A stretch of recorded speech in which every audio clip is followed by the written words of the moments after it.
2024 லோக்சபா தேர்தலில் பாஜக தனி பெரும்பான்மை பெறாத பட்சத்தில் RSS அமைப்பு பாஜக ஆட்சியில் கடுமையான தலையீடுகளை செய்யும் என்று அந்த அமைப்பின் வட்டார தகவல்கள் தெரிவிக்கின்றன. 2024 லோக்சபா தேர்தல் தொடக்கத்தில் 400 இடங்களை பெறுவோம் என்று பாஜக முழக்கமைக்க தொடங்கியது. ஆனால் பாஜக இப்படி கோஷமிட்டது கொஞ்சம் கொஞ்சமாக தற்போது குறைய தொடங்கியுள்ளது.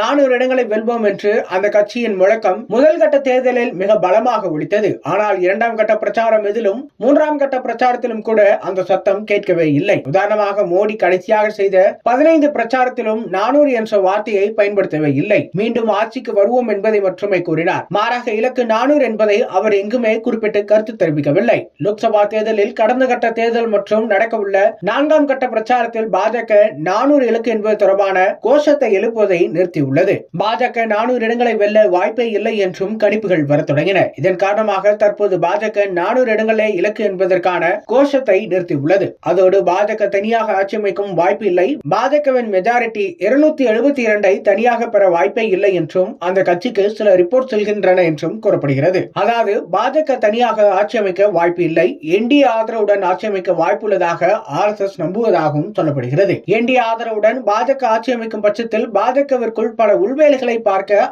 RSS திட்டமிட்டுள்ளதாம். 2024 லோக்சபா தேர்தலில் பாஜக தனி பெரும்பான்மை பெறாத பட்சத்தில் என்டிஏ கூட்டணி ஆட்சி அமையும் பட்சத்தில் RSS அமைப்பு பாஜக ஆட்சியில் கடுமையான தலையீடுகளை செய்யும் என்று அந்த அமைப்பின் வட்டார தகவல்கள் தெரிவிக்கின்றன. அதன்படி மோடிக்கு பதிலாக கர்நாடகாவை சேர்ந்த பிரகலாத் ஜோஷியை பிரதமர் வேட்பாளராக முன்னிறுத்த RSS நினைக்கிறதாம். பிரகலாத் ஜோஷி கர்நாடக மாநில பாரதிய ஜனதா கட்சியின் முன்னாள் மாநில தலைவரும் 2009, 2014 மற்றும் 2019 ஆண்டுகளில் தார்வாடு மக்களவை தொகுதியிலிருந்து 3 முறை தேர்ந்தெடுக்கப்பட்ட மக்களவை உறுப்பினரும் ஆவார். இவர் தீவிரமான RSS நிர்வாகி.